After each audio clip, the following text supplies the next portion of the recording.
warahmatullahi wabarakatuh.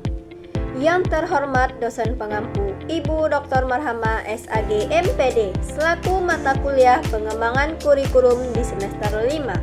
Dan yang saya hormati teman-teman seperjuangan dengan saya. Baiklah, perkenalkan saya Khairatul Mardiah dengan NIM 2314070117 dari kelompok 4 yang beranggotakan 3 orang.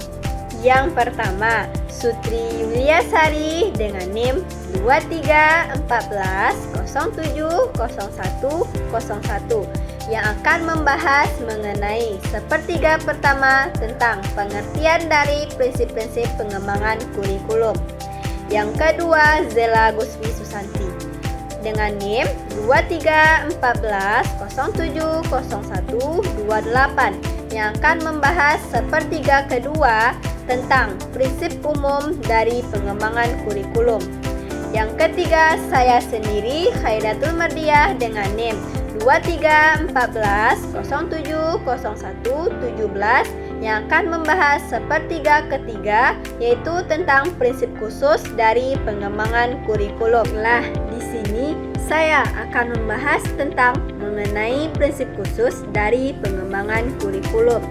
Apa itu prinsip khusus dari pengembangan kurikulum? Prinsip khusus berkenaan dengan prinsip yang hanya berlaku di tempat tertentu dan situasi tertentu. Prinsip ini juga merujuk pada prinsip-prinsip yang digunakan dalam pengembangan komponen-komponen kurikulum itu sendiri.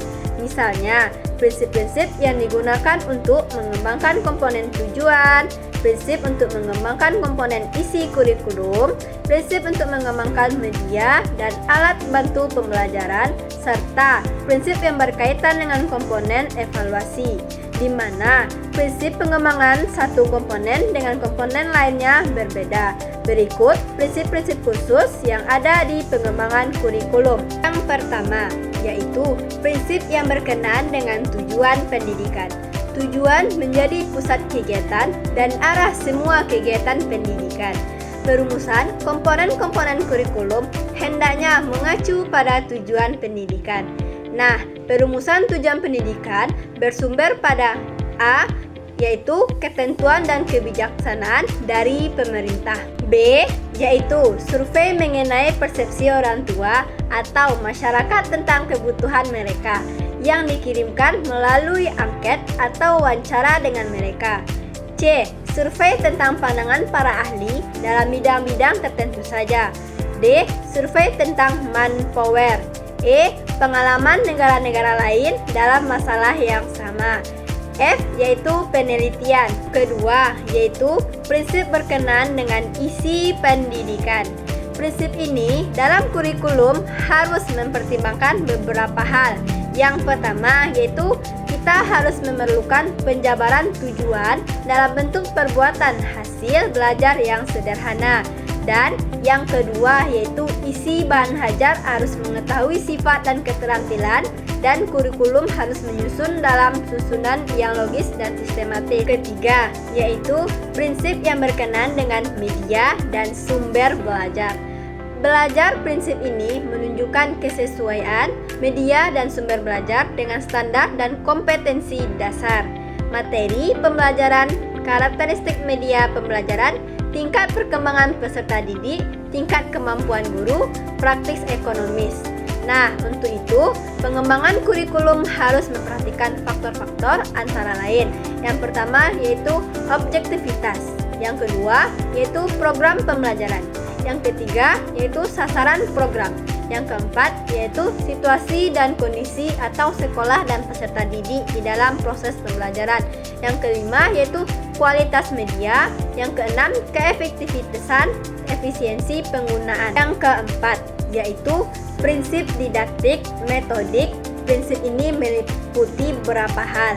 Yang pertama, yaitu semua pengetahuan dan kegiatan yang diajarkan harus fungsional dan praktis.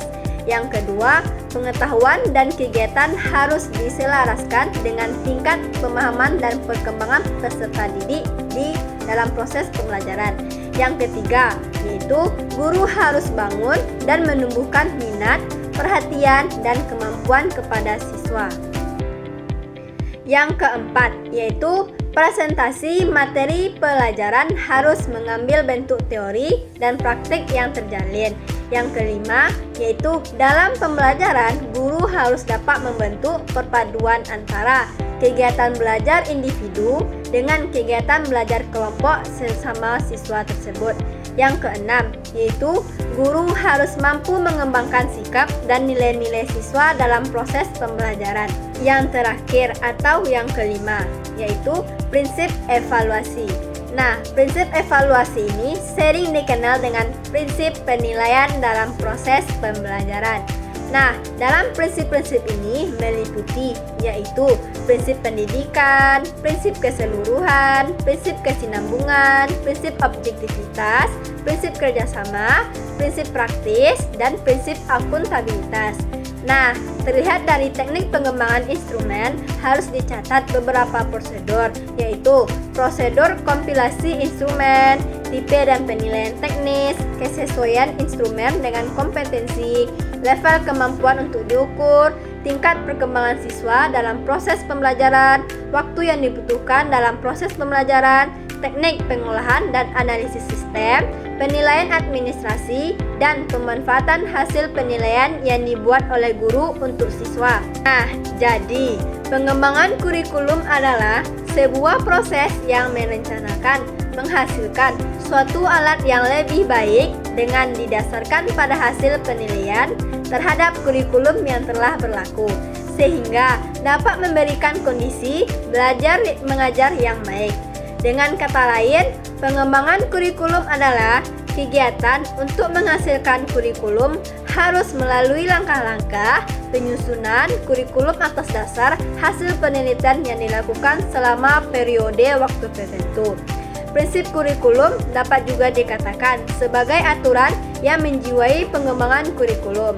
Prinsip tersebut mempunyai tujuan agar kurikulum yang didesain atau yang dihasilkan dengan permintaan semua pihak, yakni anak peserta didik, orang tua, masyarakat, dan bangsa. Prinsip-prinsip umum dalam pengembangan kurikulum mencakup yaitu prinsip-prinsip yang berorientasi pada tujuan dan kompetensi, prinsip relevansi, prinsip efisiensi, prinsip efektivitas, prinsip fleksibilitas, prinsip kesinambungan, prinsip pendidikan seumur hidup. Nah, sedangkan prinsip khusus dalam pengembangan kurikulum meliputi prinsip tujuan kurikulum, prinsip isi kurikulum, prinsip didaktik metodis, prinsip yang berkaitan dengan media dan sumber belajar, dan prinsip-prinsip evaluasi. Itulah penyampaian materi dari saya mengenai prinsip khusus pengembangan kurikulum dari kelompok 4. Sekian, terima kasih. Apabila ada kata yang salah, saya mohon maaf. Dan jangan lupa tonton video saya sampai akhir, like, comment, and share. Saya tutup. Wassalamualaikum warahmatullahi wabarakatuh.